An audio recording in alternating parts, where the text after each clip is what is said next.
हैदराबादी फिल्मों की मशहूर अदाकार और कॉमेडियन अकबर बिन तबर की तबीयत बहुत ज़्यादा ख़राब है और उन्हें नामपल्ली केयर हॉस्पिटल में एडमिट कराया गया है।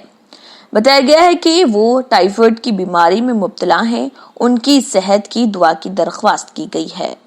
A1 टाउनशिप की एक और नई पेशकश जहांगीर पीर दरगाह से 2 किलोमीटर पहले मल्टीनेशनल कंपनीज के करीब, जो कि बिल्कुल आबादी से लगा हुआ, बेंगलोर हाईवे से सिर्फ 5.5 किलोमीटर, बीटी रोड से लगा हुआ, तमाम डेवलपमेंट के साथ 5,50,000 में 100 गज का प्लॉट। A1 टाउनशिप में आपका ये छोटा सा इन्वेस्टमेंट आपका और आपके बच्चों का मुस्तकबिल बदल सकता है। आज ही तशरीफ लाएं और A1 टाउनशिप के इस प्रोजेक्ट से फायदा उठाएं। Office at pillar number 235, opposite fisheries department, Rajendra Nagar, Hyderabad.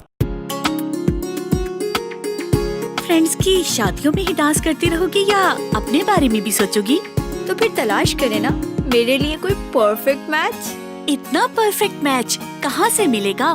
Try nayabrishte.com, क्योंकि यहाँ मौजूद हैं रिश्तों की बेशुमार चॉइसेस और वो भी पूरी वेरिफिकेशन के साथ, और यहाँ रखा जाता है प्राइवेसी का पूरा ख्याल। तो थामे परफेक्ट मैच का हाथ। अगर आपने हमारे चैनल को अभी तक सब्सक्राइब नहीं किया है तो यहाँ पर रेड कलर का सब्सक्राइब बटन दिख रहा है, उसे क्लिक करें और हमारे चैनल को सब्सक्राइब कीजिए और साथ ही साथ बेल आइकन को भी क्लिक कीजिए, जिससे आपको ताज़ा अपडेट मिलती रहे।